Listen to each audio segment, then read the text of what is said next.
Donc on va résoudre l'exercice 1, des exercices supplémentaires dans les statistiques.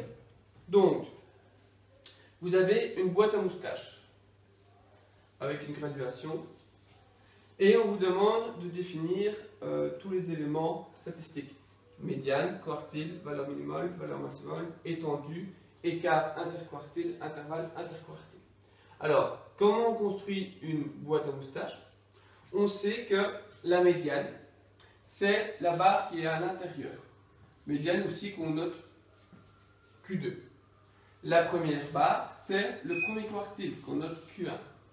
La dernière barre de ma boîte, c'est le troisième quartile Q3. Et on sait que mes moustaches, donc ça c'est ma boîte, que mes moustaches sont jusque la plus petite valeur de l'étude statistique ou la plus grande valeur de l'étude statistique.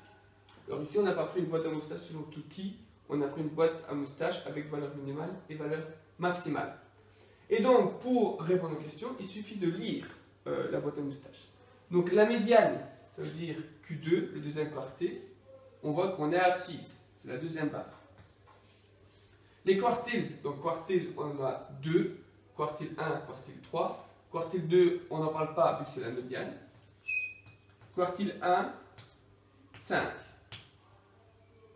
quartile 3, 9. Valeur minimale, valeur maximale, ce sont les extrémités de mes moustaches.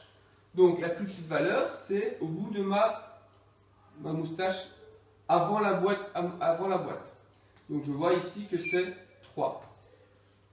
La valeur maximale, c'est ma moustache de droite jusqu'au bout, et je vois que je suis arrivé à 15. Alors, l'étendue, c'est quoi? L'étendue, c'est savoir comment sont réparties toutes les données.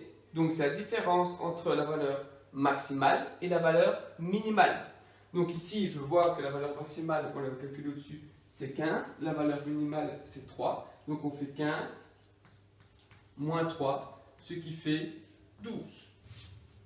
Donc, toutes mes valeurs sont réparties sur 12 unités, si on veut parler ainsi. L'écart interquartile.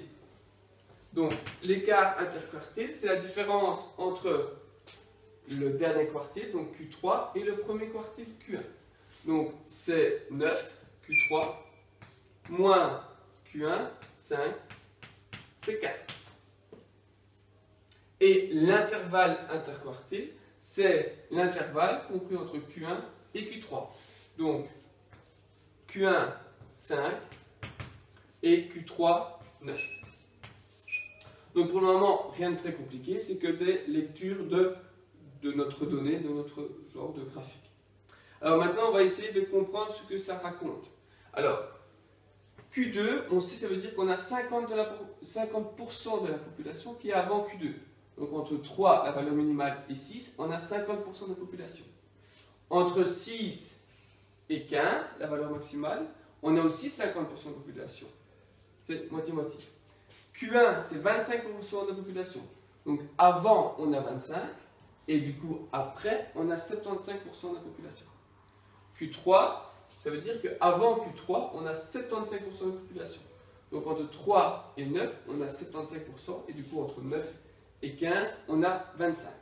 Et donc, entre Q1 et Q2, donc entre 25% et 50%, ça veut dire qu'on a 25% de population.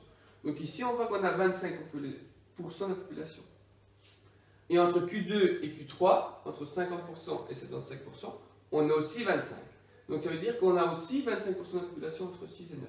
Donc on peut déjà en déduire qu'on a une forte densité de population entre 5 et 6.